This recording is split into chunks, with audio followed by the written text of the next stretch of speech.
this morning to tell you some more about the work of the Office of Special Investigations in the Department of Justice.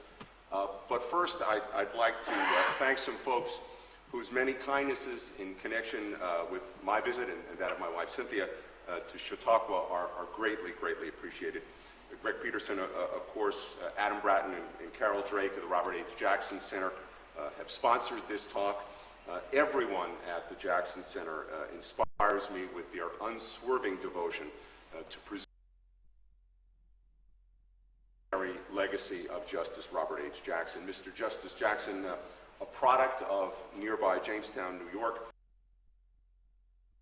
As chief prosecutor at Nuremberg, he is the most important inventor of international criminal law, and we at the Department of Justice are exceedingly proud to be able to say that he was the head of our agency. He was the Attorney General of the United States before he became a Supreme Court Justice and a prosecutor at Nuremberg. In our conference room at OSI, the portrait of Justice Jackson has the place of highest honor in the room.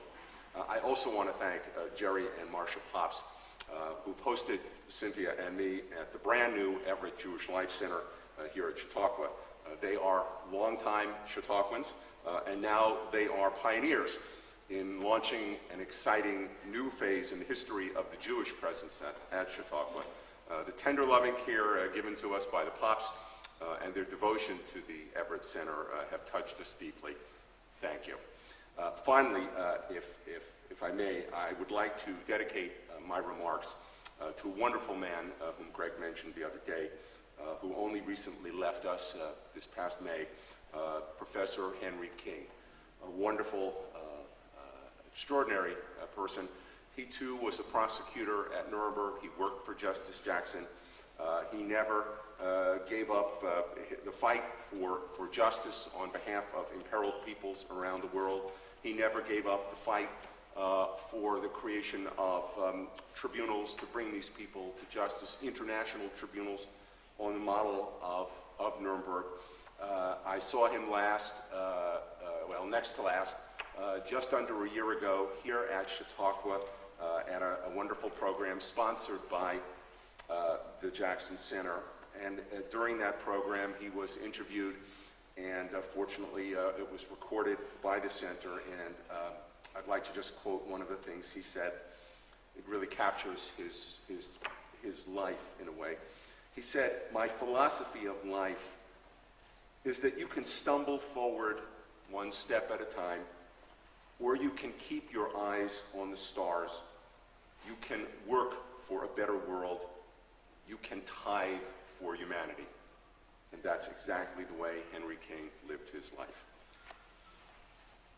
Next month marks the 30th anniversary of my office's establishment in the Department of Justice. We were created initially to identify, investigate, and where possible, prosecute participants in World War II-era Nazi crimes against humanity found living in the United States. As I'll detail shortly, we're still very much engaged in that effort, even at this late date. But in 2004, our mission was expanded by the Congress to include post-World War II perpetrators of genocide and certain other atrocity crimes, what we at OSI call our modern cases, to distinguish them from the World War II era ones. But whether my colleagues and I are pursuing justice on behalf of Jews who were murdered, say, at the Nazi extermination camp at Sobibor, Poland, as we have done in the Cleveland area in the case of John Demjanjuk, or on behalf of Muslims murdered in Bosnia, as we have done in Washington State recently in the Bojo Josipovic case, our work is always about the victims, first and foremost. And although I have, in the course of my nearly 25 years at OSI, questioned literally dozens of men and a few women as well, who took part in the perpetration of horrible crimes, I think that all of us at OSI would say that it's been our encounters with the surviving victims of these crimes that have been most unforgettable, that have had the greatest impact on us, and really that have been the most painful. For the benefit of our investigations and prosecutions, the survivors bravely reopen deep psychological wounds that have never, can never fully heal, and they recount for us in open court the horrors that they experienced, the almost unbelievable horrors. In our work, there's really nothing better than a hug from a survivor witness at the close of a federal trial. And although I've spoken with surviving victims from Rwanda to Guatemala, the vast bulk of my experience is certainly with survivors of the Nazi Holocaust perpetrated in and before World War II in Europe. And those survivors, like survivors of other crimes against humanity, almost always end up telling us the same exact thing. They say 3 words: you can't imagine.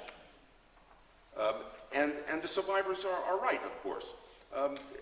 Over and over again, the survivors who try to recount for us their ghastly experiences of brutalization and degradation are reduced to pleading, I don't have the words, I cannot find the way to adequately convey to you the demented bestiality of what they made us see, of what they did to us.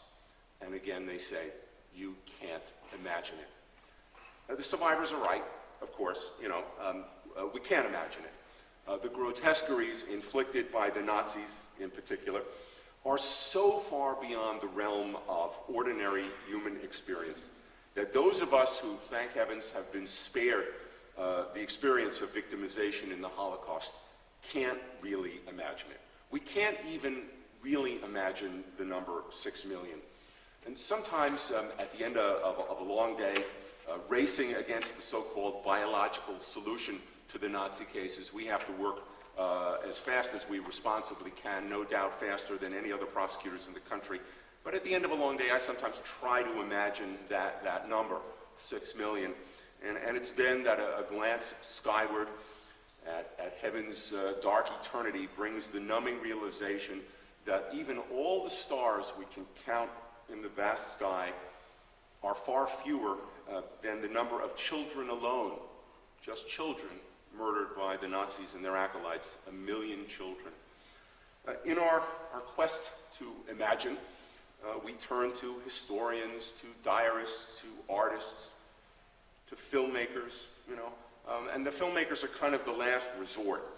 Surely they can help us imagine what really happened. After all, people like Steven Spielberg can vividly recreate on the silver screen the age of dinosaurs as he did in Jurassic Park, or the sinking of a great ocean liner as another filmmaker did in the movie Titanic.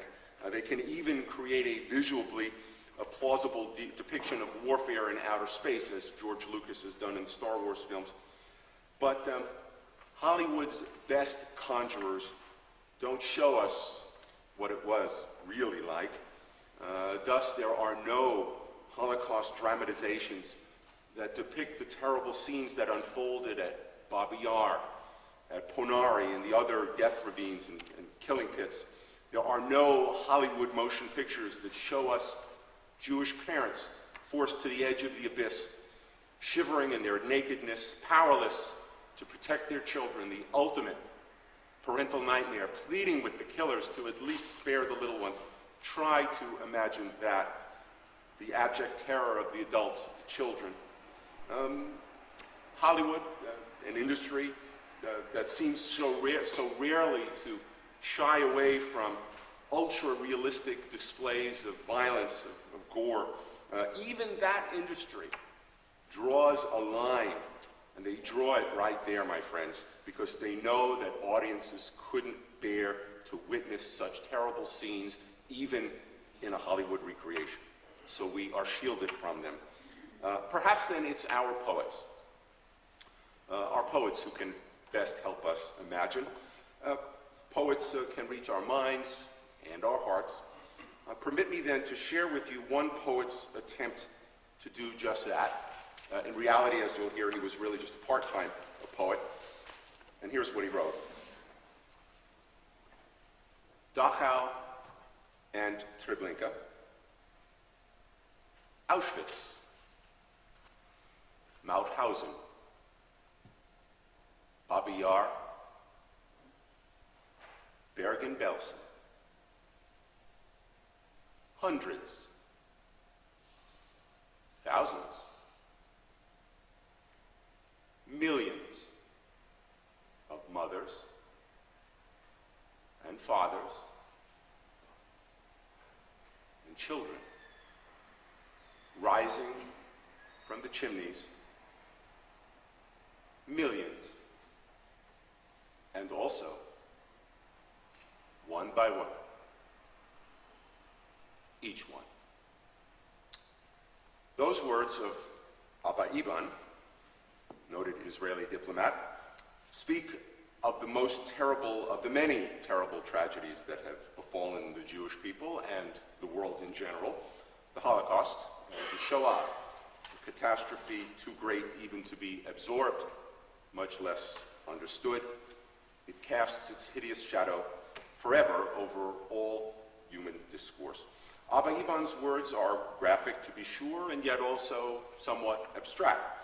At the Office of Special Investigations, we have to deal with what one might say is the reality of the acts that accomplished the near total destruction of European Jewry, the mass murder of 1/3 of all the Jews who were alive on the planet Earth at the beginning of World War II. And in our work,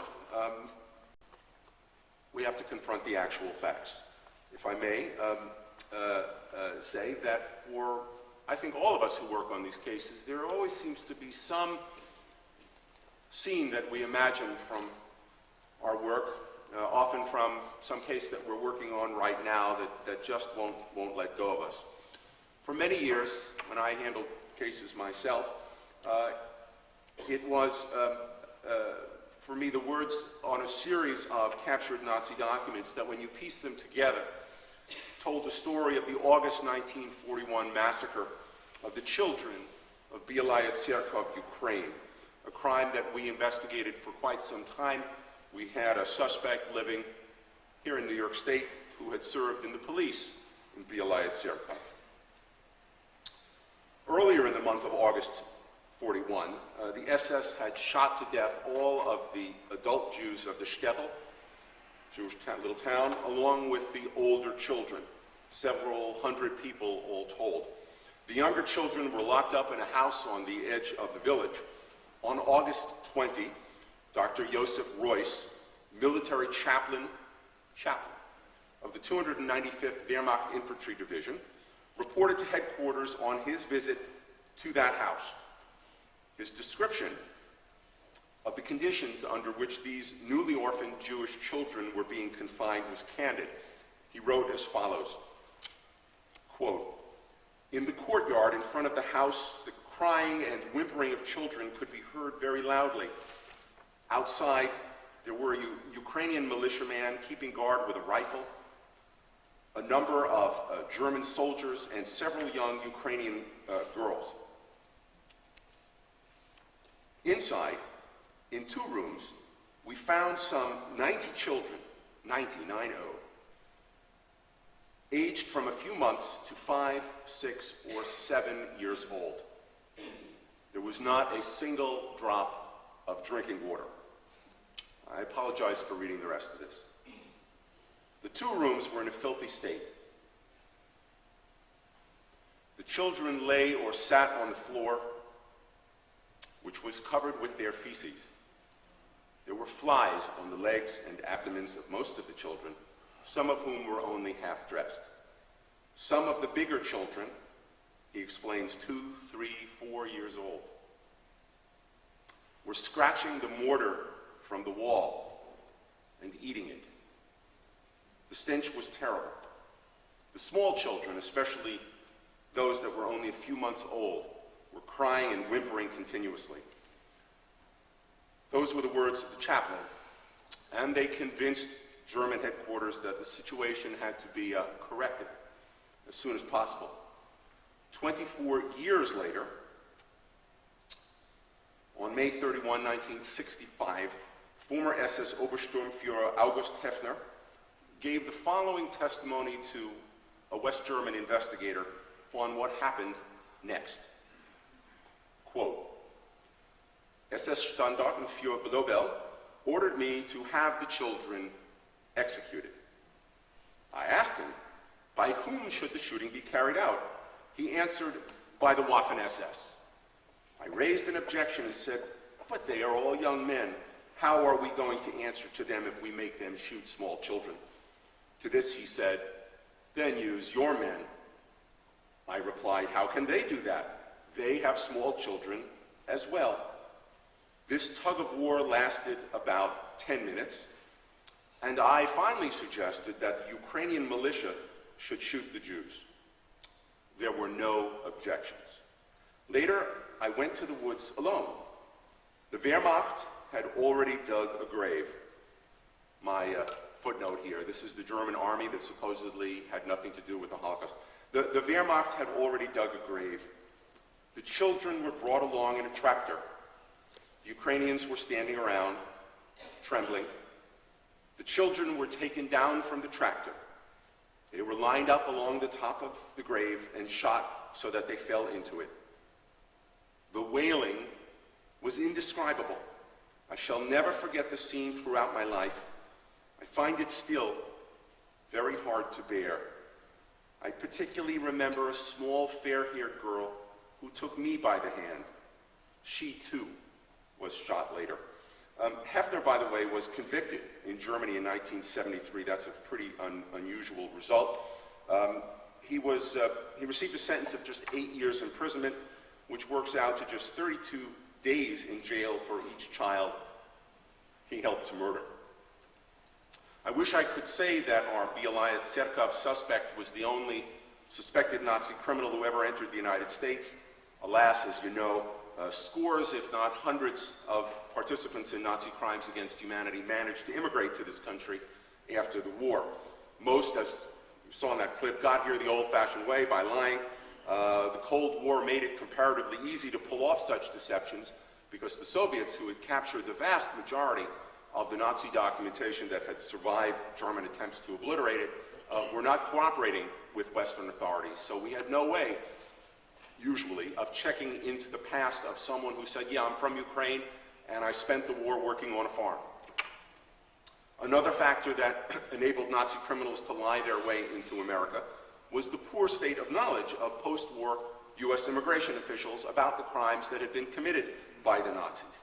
So, for example, John Demjanjuk, who was a guard at, among other places, the Sobibor extermination camp in Nazi-occupied Poland, put down on his U.S. visa application, where you were asked to list your prior residences, that he had spent a period from before the war into 1943 at a place called, quote, Sobibor, Poland. That's about as close to saying I spent the war in hell as you could get, but the people who were processing his application never heard of Sobibor, Poland. It meant nothing to them. It was a tiny little place, as you know, except that it had this gigantic death camp where hundreds of thousands of people were murdered, usually within minutes of their arrival.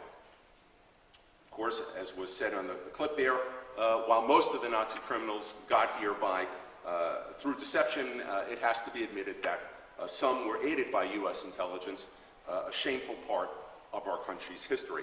Well, whether they came here through deception or otherwise, Nazi criminals who escaped to the United States had little to worry about from the late 1940s, when they first started coming here, to the late 1970s.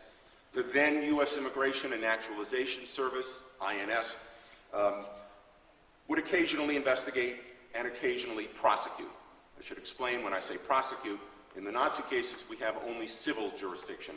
We can't prosecute criminally for those crimes that were committed outside the United States at a time when we didn't have a statute that rendered them criminal in the United States. So the most that INS could do, the most that we can do in these cases, is bring suit in federal court to denaturalize the individual, prove what they did during the war, prove that they weren't eligible to come here or to become citizens, and get a judge to cancel their citizenships. If we survive the appeal, then we can bring a deportation case in U.S. Immigration Court and try to get them sent back to a country of Europe that has the jurisdiction that we lack to prosecute criminally.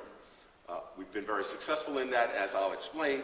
However, no surprise, European governments hardly ever do the right thing and prosecute. INS's law enforcement efforts, so to speak, in the Nazi cases were sporadic at best, incompetent at worst. That agency never brought sufficient resources to bear in these cases, and INS ended up bringing only a few prosecutions, all but 2 of which they lost. The situation began to change only in the mid-1970s. Those of us who've worked in government for a long time know that while we fantasize that we are mostly proactive, in fact, we spend much of our time being reactive, and this story is of that nature. A series of articles appeared in the New York Times, got the attention of Congress and the administration. They were written by a brilliant journalist named Ralph Blumenthal, still with the New York Times, and they exposed case after case of suspected Nazi criminals living in the United States. In some instances, people who were allowed to gain naturalization even after suspicions had arisen about their wartime pasts, and they seemed to be living freely in cities and towns around the United States with INS doing nothing. That led to a book by a colleague of Mr. Blumenthal's at the Times, and then congressional hearings instigated by Liz Holtzman. I believe at that time, the youngest person ever elected to the Congress, and she represented a part of Brooklyn, New York. She was indefatigable in her efforts to get the Carter administration to take this issue seriously. For whatever reason, the White House resisted, and Liz did pretty much everything except take part in a hunger strike on the White House lawn, and finally Carter gave in, shows what one person, in this case one woman, can accomplish, and he directed the Department of Justice to set up a special unit. And in September of 1979, then Attorney General Benjamin Civiletti created the Office of Special Investigations to handle these cases. I remember vividly those early days at OSI, back in 1979, a period of time that some of us recall as the disco era, and others of us recall as the disco error. I'm not going to tell you what I was wearing at the time. I was a law student in 1979, and in that same year I had the great fortune to be hired as OSI's first summer law intern. And so, as you may have noticed in Greg's introduction, I've done a few other things for a few years in my life, but for most of my professional career, I've been at OSI. I joke to our current interns that my career is a summer internship gone awry. All of us at OSI in those early days knew that we had been given one of the most daunting tasks in U.S. law enforcement history. I mean, it's hard enough to prove a mugging that took place, a week ago down the street. I shouldn't say down the street in Chautauqua. I'm sure you never have anything like that in Chautauqua, but let's say maybe Buffalo once in a while. Well, these cases took place, these crimes took place decades ago. If you're familiar with the network TV show Cold Cases, fine. By OSI standards, those cases that they do on TV are boiling hot. We have to deal with cases in which most of the evidence was destroyed, and therefore we don't have the kind of evidence that prosecutors the world over are accustomed to having, the kind of evidence that you see on all the cop shows on TV. We don't have a murder weapon. We usually don't have fingerprints. We don't have DNA. We usually don't even have a surviving witness, because those people who might have been inclined to cooperate in a government investigation were murdered in the course of the commission of the crimes. And even those who survived rarely were in a position to learn the names of the people who were committing those crimes. They didn't wear little nameplates and didn't identify themselves. That would leave us with cohort witnesses, fellow Nazi criminals, and of course, like other cohorts, they are reluctant in the extreme to cooperate for fear of incriminating themselves.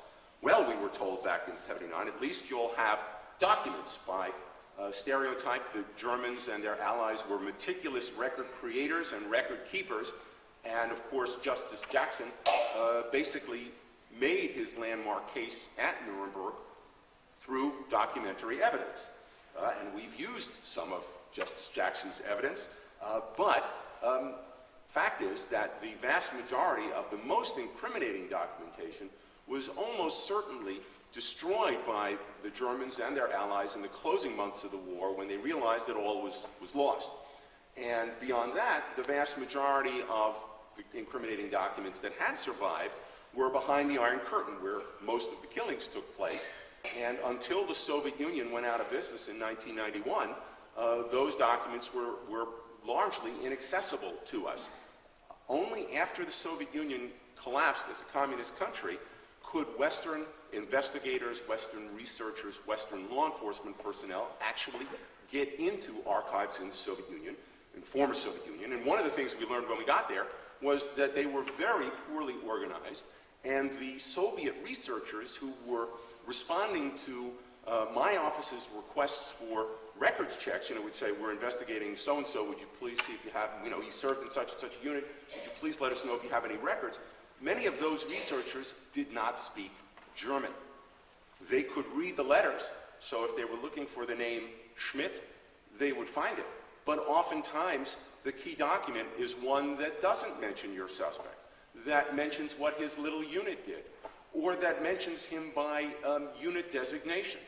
In the Kurt Valentine matter, which my office handled, and I actually launched that when I was with a not-for-profit organization and the allegations came to us, he was the senior intelligence officer in the Balkans, and he was the so-called 03 officer, the third ordnance officer, third special mission staff officer for the High Command of Army Group E, a huge operation. Well, if you find the letters 03 on one of those documents, you don't need Waldheim's name because he was the 03 officer. That's all you need. That would have been completely lost on the Soviet researchers. So back in 79, 80, even our most devoted supporters had rather modest expectations for us. They told us, look, if you can win a few symbolic victories, send a message to all the other Nazi criminals who are here and elsewhere that they're no longer home free, so to speak, that they finally have something to worry about. Maybe you'll deport a few, and when they're deported, their Social Security benefits are immediately terminated. We'll consider that a victory. They said, it's too late. The date is too late. The evidence is too hard to find. These people, their lawyers can delay these civil proceedings for many, many years. We don't think you're likely to do any better than that. Well, of course, I set this up for my colleagues and me.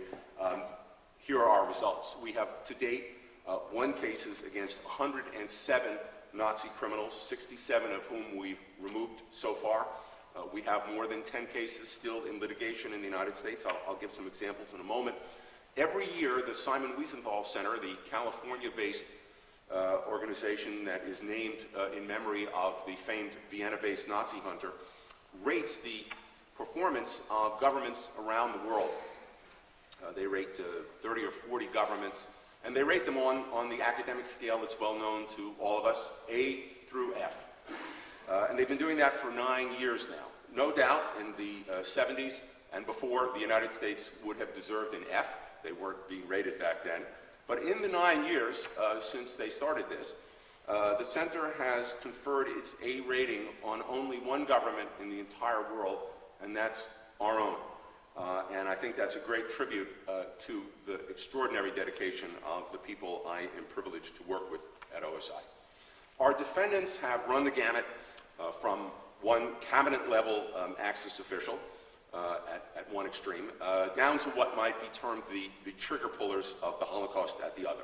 So permit me at last to share with you some examples of our cases, and I'll try to emphasize some of the New York State cases that we've had. We've had quite a few here. Andrei Artukovic was the cabinet-level official. He was Minister of the Interior and Justice Minister, ironically, of the Nazi puppet state of Croatia. His name came up in the Eichmann trial that Justice Bach prosecuted. He signed decrees, among other things that he did during the war, decrees that you can find in Washington by visiting the Library of Congress and asking the librarian to pull off the shelf the published decrees of the Croatian government. They were bound in books by that government, and the Library of Congress got those, as it gets just about everything else. And in those volumes, you will see decrees signed by Artukovic that, for example, set up a nationwide system of concentration camps. And in those camps, hundreds of thousands of Serbs, Gypsies, and Jews, actually in declining order numerically, perished. They were quite lethal. Another decree that Artukovic signed expropriated the property of every Jewish man, woman, and child in Croatia. Another again patterned after the Nazi Nuremberg laws and their successors, commanded that every Jew in Croatia had to wear an identifying symbol on their outer clothing so that everyone would know that they were Jewish, and on and on. Artukovic managed to escape to Ireland somehow, and there he got a passport issued under an assumed name, Alois Anic, under which he managed to immigrate to the United States in 1950. He was found almost immediately by INS, and deportation proceedings were commenced. Those proceedings bogged down in the courts for years. Artukovic had very good lawyers, and then the Yugoslav government at the time, being frustrated at how long this was taking, commenced extradition proceedings in federal court in Los Angeles. And Exhibit A in those proceedings were the decrees that Artukovic signed. They also had affidavits from witnesses who said that they had personal first-hand knowledge of Artukovic's involvement in mass murder. The magistrate, the federal magistrate, ruled against the government of Yugoslavia, saying that the affidavits were of no significance. I should tell you that even today, international extradition is typically accomplished on the basis of witness affidavits sent in by foreign governments. He said those affidavits don't amount to anything because, he said, people often sign things put in front of them by lawyers without reading them. And as to the decrees, and forgive me for using the sexist language that he employed back in the 50s, he said, how are we going to find men to serve in public office if we hold them responsible for that which they sign? I remember I've looked at that decision, which actually has gone down in the legal literature as the most outrageous extradition decision in U.S. history, though it was affirmed by the Court of Appeals in Los Angeles. I looked at that sort of the way my dog, Chestnut, looks at me when I try to talk to him, which I do too often.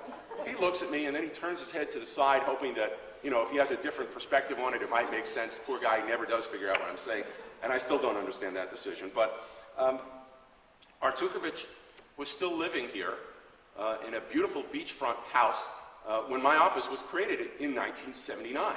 So 29 years after he came to the United States and was found by INS. So we decided to restart the deportation proceedings, and those got bogged down in the courts again. And we worked then with the Yugoslav government on another extradition case. And this time it was successful. The Justice Department represented the government of Yugoslavia at this time. And around 1985, Andrea Artukovic was extradited to Yugoslavia. He was put on trial in Zagreb, what is now the capital of Croatia, was convicted of multiple counts of murder, and sentenced to death. The death sentence was never carried out because he was then in failing health, they said, and his execution kept getting postponed. I do think that it's fair to say that irrespective of your position on capital punishment, it is an odd world in which someone's execution can be delayed because of ill health, but that's what happened. And soon thereafter, he died of natural causes and is currently not with us. Another example, Otto Albrecht von Bolschwing. Von Bolschwing we found in California by playing a hunch. We do a lot of proactive work. We don't sit around waiting for people to identify Nazi criminals. We find them on our own. Our historians have been tasked with building a database of people who can be reasonably suspected of participating in Nazi crimes. Senior Corps, BSS, in terms of our Japanese cases, people who served in units that committed medical atrocities, and people who were in concentration camp guard service and the like. And we've developed a database of over 70,000 names, and we've checked each and every one of those names and variations on those names against U.S. immigration and other domestic records. And that's really how we find these people. It's not the way they present it in Hollywood. A survivor doesn't recognize her former tormentor on the street, as happened at the end of the movie Marathon Man. That's great cinema. The reality is still exciting, but a bit different. Anyway, one of the people we found early on was Otto Albrecht von Bolschwing, and we found documentation from the late 30s in which von Bolschwing, who was an advisor to Adolf Eichmann, proposed that one way to get the Jews out of Germany would be to have pogroms, which would appear to be spontaneously originated, but that would frighten the Jews into departing Germany. And in fact, that's what happened, of course, most horrifically in November of 1938, Kristallnacht, the ransacking and burning of synagogues, the arresting of Jews throughout Germany and Nazi-annexed Austria. Von Bolschwing had some help coming to the United States because he was employed by the CIA. In fact, when Justice Bach and Attorney General Hausner and their colleagues were prosecuting Adolf Eichmann, there was a lot of worry over at the CIA that von Bolschwing's name was going to come up. And I think it was around that time that they finally cut him loose. But they were very worried. In any event, we brought suit against against von Bolschwing, revoked his citizenship, and he unfortunately died before we could complete his removal. Another case, Arthur Rudolph, another California case. I mentioned it briefly last night. During World War II, Rudolph was the operations director of an underground V-2 missile fabrication facility that was part of the Dora-Nordhausen concentration camp complex in central Germany. There, concentration camp inmates worked under grotesque conditions, grotesquely inhumane conditions, built the dreaded terror weapon, the V-2, the first weapon of mass destruction the world had ever seen, and they built it in an underground facility in which, as I say, the conditions were abysmal. They perished in very large numbers, and Rudolph was in charge. This place was so bad that when Hitler's armaments minister, Albert Speer, whom Justice Jackson convicted at Nuremberg, visited it, and it was the only concentration camp facility he ever admitted visiting. He was not a truth teller, but when he visited it, he recorded in his wartime journal that the scenes they witnessed there involving the prisoners were so shocking that some of his men, these hardened Nazis who worked at senior levels for Albert Speer, had to be sent off on vacation to restore their nerves. Arthur Rudolph and his mentor, Werner von Braun, and other members of the so-called German rocket team, really the German missile team, were rounded up by the United States for our military programs and by the Soviet Union for their military programs, and spirited off to their respective countries. Arthur Rudolph and the others came here even before World War II was over. We were still fighting in Japan. The European war was just over. They were brought in under what was then a secret program called Project Paperclip, designed to exploit top German and Austrian scientific and engineering talents. Rudolph was eventually put in charge of the Pershing missile program, an American missile that, of course, protected Europe for much of the Cold War.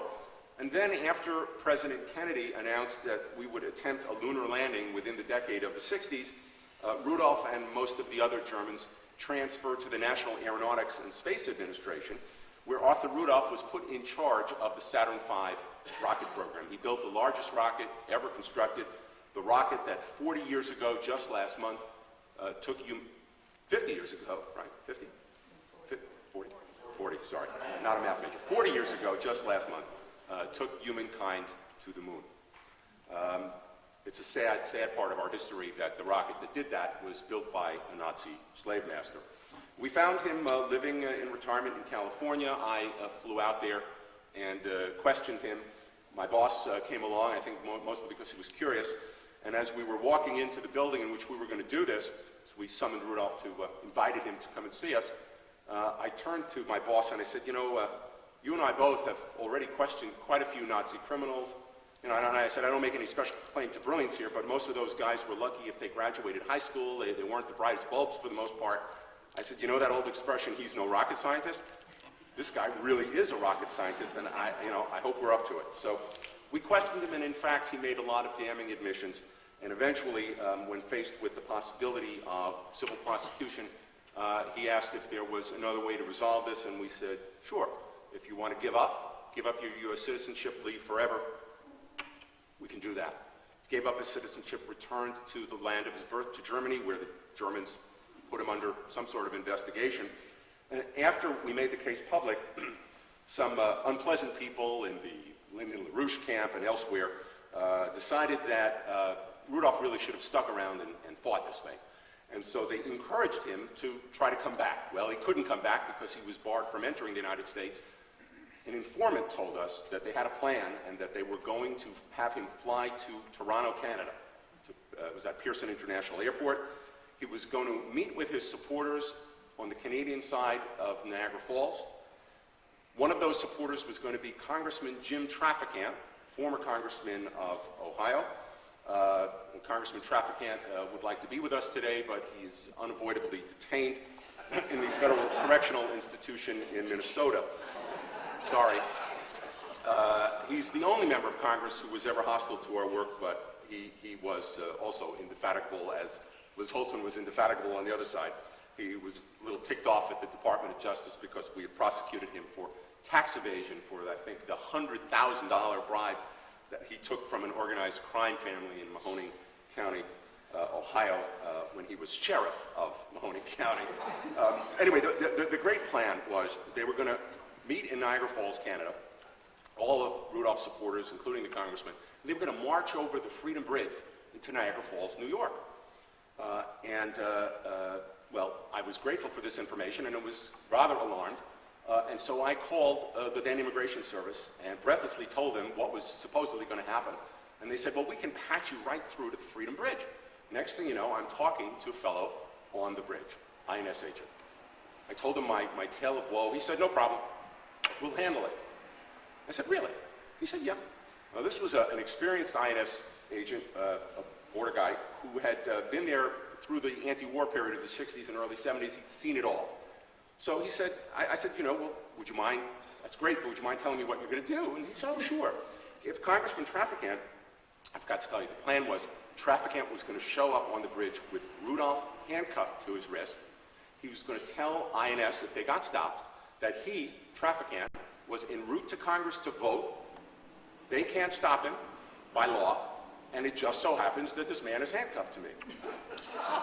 So I breathlessly explained this to the INS colleague, and he said, okay, no problem. If the congressman shows up with Arthur Rudolph handcuffed to him, we will handcuff Rudolph's other wrist to the bridge. And we will tell the congressman that he's welcome to stay handcuffed to Rudolph for as long as he wants. So I was very frustrated when Rudolph didn't show up in Niagara Falls, but he did fly to Canada, and the Canadians threw him into deportation proceedings. We sent all of our evidence to the Canadians. They used it. They won their case. And so, in a way, we got to have our trial. Alexandros Lelakis was mentioned in the clip, so I won't go into that except to say that I will never forget, as a young lawyer, staking out his house on a cold morning, Norwood, Massachusetts, with an investigator, waiting till 9 o'clock in the morning, knocking on the door, being granted entrance, interviewing Lelakis. And Lelakis readily admitted to me that he had been head of the Lithuanian version of the Gestapo, frankly, the Lithuanian security police, for Vilnius province. But he said it was just routine security police, anti-communist type of work, that when I asked him, what about the Jews, he said, I had nothing to do with that. The Germans handled all of that. We had one document. It was a type list saying the Jews named below, being held at my disposition in the Vilnius Central Prison, should be handed over to the Ypatingas Būrys, that's Lithuanian for Special Detachment. That was the killing unit that operated at those pits that you saw at Ponari. And then there was a list of 52 people with mostly, obviously, Jewish names. At the bottom it said, it was typed, Lelakis, District Chief, but it wasn't signed. We later learned that what they did was there was one original that he signed, and that went into the prisoner file of the first named prisoner. All the others got probably carbon copies or retyped copies without a signature. So Lelakis looked at it, very coolly, he said to me, I've never seen this before. I said, well, are you saying this was forged? We used to hear that a lot. Any evidence from the Soviet Union, and that had come from the Soviet Union, must be forged by the KGB. No evidence that they forged any documents in these cases.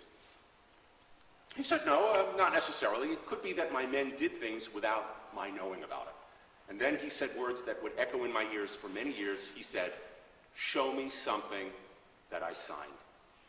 He had me. We didn't have anything that he signed. And as we left, I distinctly remember thinking that Lelakis was looking at me and thinking, who is this young guy to try to question me when all he can do is ask me some questions? He can't do the kinds of things to me that I routinely did to people when I questioned them, and so he's getting nothing useful from me. Years later, one of our top historians, Michael McQueen, managed to negotiate his way into the archives in Vilnius just as the Soviets were leaving. They weren't quite completely out, and he found the smoking guns plural, document after document signed by Lelakis, consigning Jews to the killing squad, one of whom, as was mentioned there, a 6-year-old girl, little Fruma Kaplan, and her mother Gita, sent to be executed in December of 1941, dead of winter, at that killing pit at Ponari. Footnote to history, 2 footnotes. As they mentioned there, he was used by the CIA. Second footnote, only later, after Lelakis left for Lithuania, he decided not to hang around after he lost his citizenship case. He went back to Lithuania, where they put him on trial half-heartedly. The trial was ended after the first day on the basis that he wasn't feeling well. Although they never resumed the trial, Lelakis, who was supposedly too ill to go on trial, managed to spend the next year writing his autobiography, which was then published. In that autobiography, he had a reproduction of a photo from what was then the Worcester Gazette, I think, or the Worcester Telegram. Now I think it's the Worcester Telegram Gazette in Massachusetts, from late November 1955. But there was no, I couldn't read the Lithuanian, and there was no reproduction of the newspaper caption. Recently, I got someone to get me that entire article. It was a Wednesday, the day before Thanksgiving. This was the sort of traditional pre-Thanksgiving article, front page above the fold, showing Lelakis with 3 other ladies in a kitchen looking at a pot in which the Thanksgiving turkey was cooking. And when I saw the article, it was the tale of these brand new immigrants from escaping the Soviets, originally from Lithuania. They had just arrived at Ellis Island the day before. Lelakis has a half smile, and we know why. And it portrayed them in this article as the modern-day equivalent of the Pilgrims who had arrived in Massachusetts quite a bit earlier. So this was a modern-day Thanksgiving tale. Lelakis' daughter was quoted as saying, "We're very, very, very grateful to be in the United States." And I'm sure that was true. Another example, shorter, we have had a few cases involving women. One of them was Elfrida Rinkel, whom we found just a few years ago living in the city of San Francisco. She was a guard and an SS dog handler at the Nazi concentration camp at Ravensbrück, an incredibly brutal and gruesome place. The dogs were much feared, and for good reason. I actually questioned her myself. One odd thing we knew about this case, because I Googled her name after we found her, and I got one hit on Google, and that was an article from a Jewish newspaper in California reporting that a Jewish man by the name of Rinkel had just died and was survived by his wife Elfrida, and that he was a refugee from Nazi Germany by way of Shanghai. When we interviewed Mrs. Rinkel, one of the first things she did was present us with a photograph of a tombstone at the Orthodox Jewish cemetery outside of San Francisco, and it was a twofer, you know, for husband and wife, and husband was there, and space left for his loving wife Elfrida, it said, and a giant Jewish star over the two of them. The problem there. And I couldn't resist asking, did your husband know about your wartime activities? Oh, sure, yeah. And how did he react? Oh, he didn't care.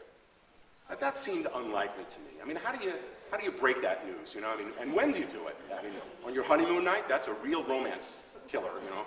By the way, dear, I forgot to tell you. She later admitted after we brought the case, and she was deported to Germany, where she lives freely today, that no, she kept that secret from her husband. Before she left, she had the tombstone changed. She will not be buried there. Another case, Stefan Liley. We found Liley living in northern New Jersey, in a suburb of New York City. He was a guard at the Mauthausen concentration camp in Nazi-annexed Austria. One of our historians, Peter Black, early in his research on this case, found a series of volumes at the U.S. National Archives, each one a chronological listing of people who were killed at Mauthausen. The SS created these volumes and gave each one a title that I think only the collectively sinister mind of the SS could have devised. They called each one Registry of Unnatural Deaths at the Mauthausen concentration camp. And it was a registry of people who were executed. The natural deaths at Mauthausen were deaths due to starvation, disease, exposure, general mistreatment. That's natural in their estimation, but these were executions. And page after page gives you the name of the prisoner, reason held, I'm looking at a page here, which is usually French Jew, German Jew, Austrian Jew, whatever, then date of death, then location of the execution within the Mauthausen system, either the main camp or one of the subcamps, the means of execution, and it will literally say either Erschießen for having been shot to death or Erhangen for hanging, and then most importantly for our purposes, the name of the SS man who carried it out. So of course Dr. Black went to that last column until he found an entry for Stefan Liley, from which we know that on the 9th day of December 1943, he killed a young French prisoner by the name of Leon Axelrod, I think he was all of 21 or so, and effected that execution by shooting Mr. Axelrod to death. My deputy, Mike Bernstein, handled this case, and he wrote to Stefan Liley and asked him to come to the U.S. Attorney's Office in Newark, New Jersey to be interviewed. Liley agreed to do that, and Mike confronted him with the evidence. First, Liley said, before he saw the evidence, no, I never was in the SS. Then Mike showed him something that showed he was in the SS. Okay, I was in the SS. But I thought of it as the Army. And how about your concentration camp service? Oh, no, I never served at any concentration camp. This is pretty typical in our cases, until Mike showed him proof that he served in a concentration camp. What about shooting prisoners? No, I never did that. Did you ever see anybody die? No. Only when Mike confronted him with this did he finally admit, yes, okay, there was that one time. It's always the one thing we can prove through extrinsic evidence anyway. There was that one time, and why'd you shoot him? He was running. And then Mike asked the best question I think that's ever been asked in any suspect interview in the history of my office. Mike said, he was running. Could he have escaped? And Liley said, oh, no, it was impossible to escape. Then why'd you shoot him? Because he was running. We later determined that, in fact, what was going on was an incident of target practice by the SS. They used to take prisoners up to the line inside the camp beyond which prisoners were not allowed to go. They would require the prisoner to throw his hat over the line, his cap, and then they would order the prisoner to retrieve it. If he went over the line, he was fair game.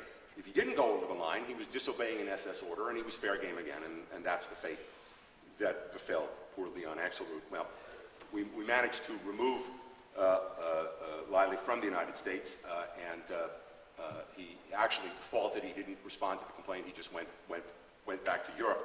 We had a hearing before the judge in which he was prepared to order us to share our evidence with the Europeans. I think it was Germany. It was Germany, and Mike said, Your Honor, we've already done that. The Jacob Reimer case, New York City. He was living in Carmel, New York, just north of New York. He was a non-commissioned SS officer at the Travnicki Training and Base Camp. Travnicki was a school for mass murder in Poland. They trained guards like John Demjanjuk to work at death camps and to participate in roundups of Jews to send them to death camps and labor camps. Reimer's case is a good example of how little U.S. authorities knew or perhaps cared to know during the immigration process. When Reimer applied to come here, he concealed the fact of his service at Travnicki.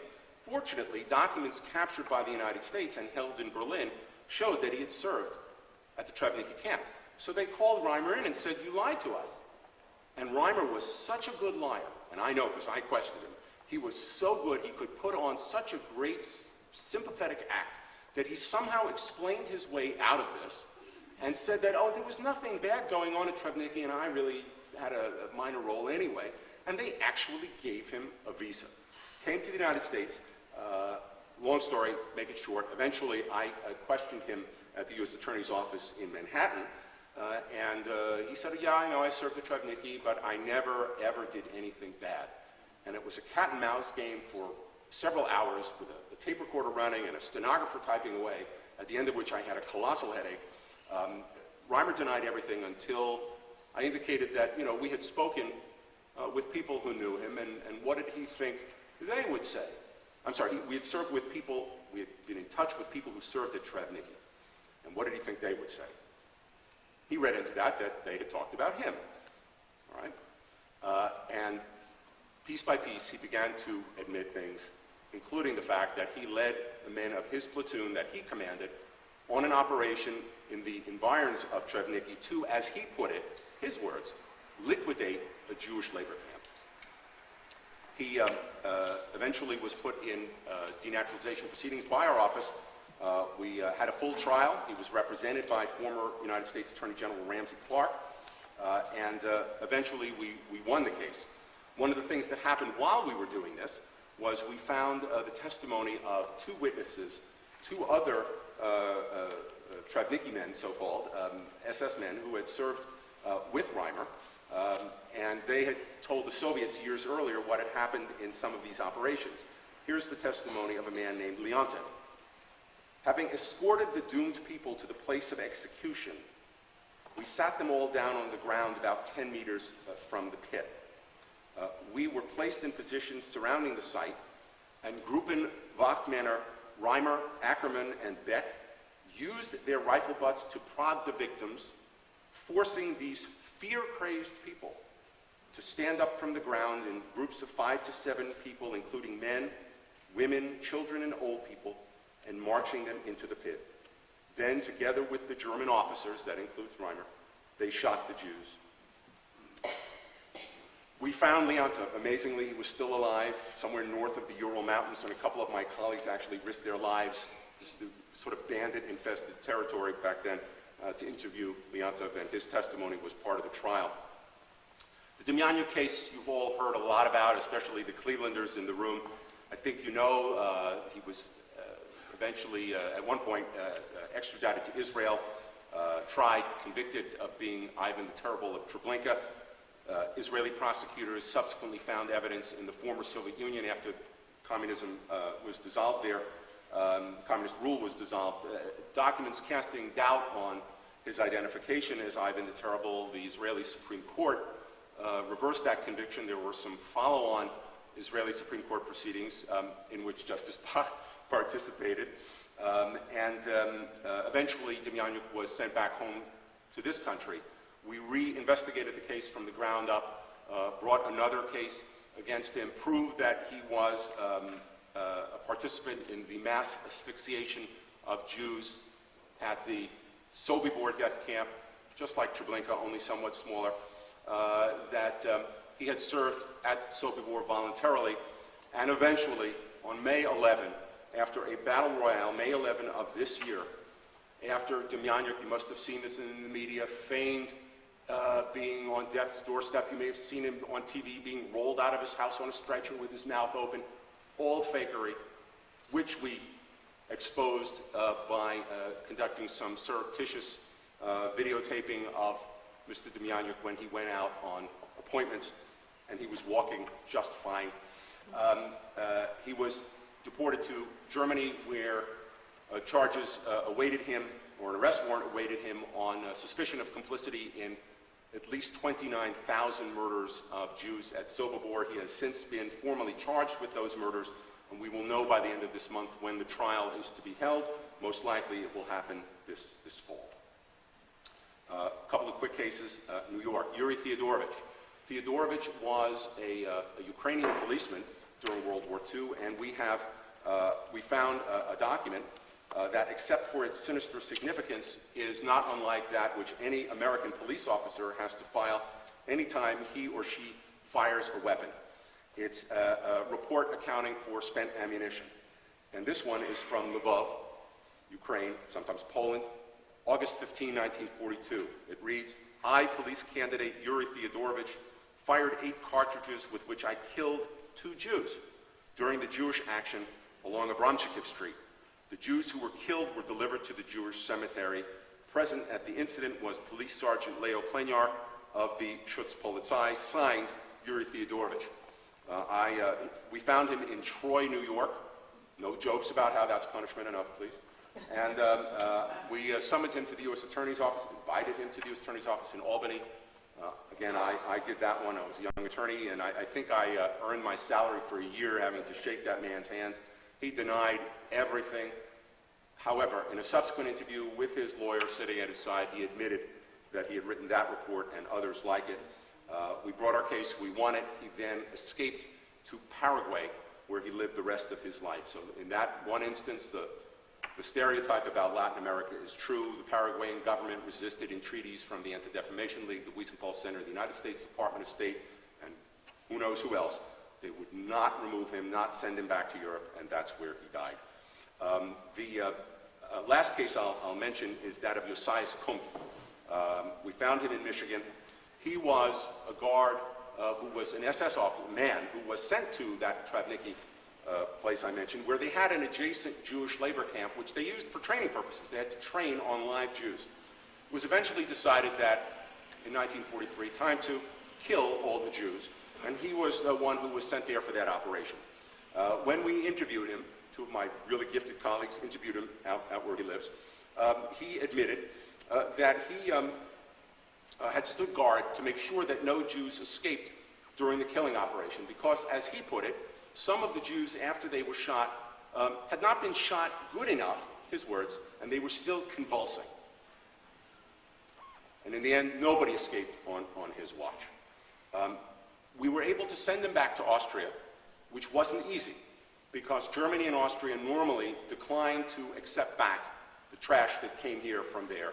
They won't take these people back. It's the biggest frustration in my work. I spend a lot of time, year after year, trying to find ways to get people against whom we've won cases, against whom we've had big fights in court for years, to actually be removed, to get countries to take them. We can't just put them in a little rubber raft and send them in the Atlantic, though it's tempting. In Kumpf's case, we were able to do it because he had immigrated to the United States under a statute called the Refugee Relief Act of 1953. And in exchange for agreeing to take refugees from Germany and Austria under that statute, the United States government required those two governments to give us a written pledge that if any of these people were later to be found at any time to have immigrated here via fraud, they would take them back. Well, right after Kurt Waldheim was barred from entering the United States as a result of OSI's investigation, that was in 1988, the Austrian government, 1987, the Austrian government suddenly told us that at any time means just 2 years.